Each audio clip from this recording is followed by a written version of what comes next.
महाराष्ट्र में महायुति सरकार की शपथ ग्रहण से पहले बड़े खेला की सुगबुगाहट सामने आ चुकी है। छठवीं बार राज्य के उप मुख्यमंत्री बनने जा रहे अजित पवार एक बार फिर से अपने चाचा शरद पवार की पार्टी को तोड़ सकते हैं। दावा किया जा रहा है कि अजित पवार की अगुवाई वाली एनसीपी ने इस पूरे ऑपरेशन की कमान एक महिला नेता को सौंपी है। विधानसभा चुनाव में अजित पवार के भारी पड़ने के बाद शरद पवार गुट के कई विधायक उनसे मिल चुके हैं। दावा किया जा रहा है कि अजित पवार विधायकों की बजाय कुछ सांसदों को अपने पक्ष में करके ताकत बढ़ाना चाहते हैं।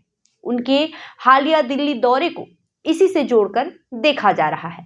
ऐसे होने पर केंद्र की एनडीए सरकार को और मजबूती मिलेगी। अभी अजित पवार की अगुवाई वाली एनसीपी के पास लोकसभा में एक सांसद है, वे सुनील तटकरे हैं, जब शरद पवार खेमे के पास 8 सांसद हैं। इनमें सुप्रिया सुले भी शामिल है।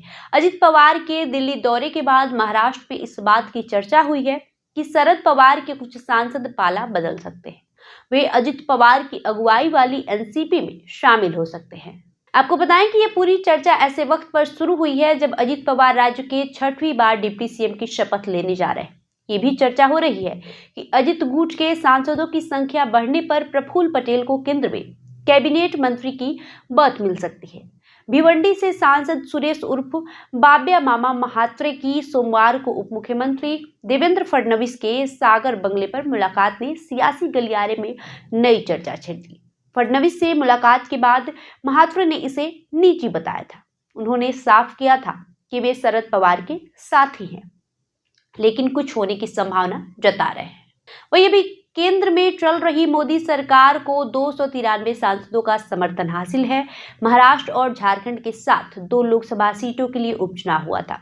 इसमें नांदेड़ और वायनाड सीटें शामिल है। कांग्रेस ने दोनों सीटें जीतकर अपनी 99 का स्कोर बरकरार रखा था। एनसीपी में अभी भाजपा सबसे बड़ा दल है, उसके पास 240 सांसद हैं।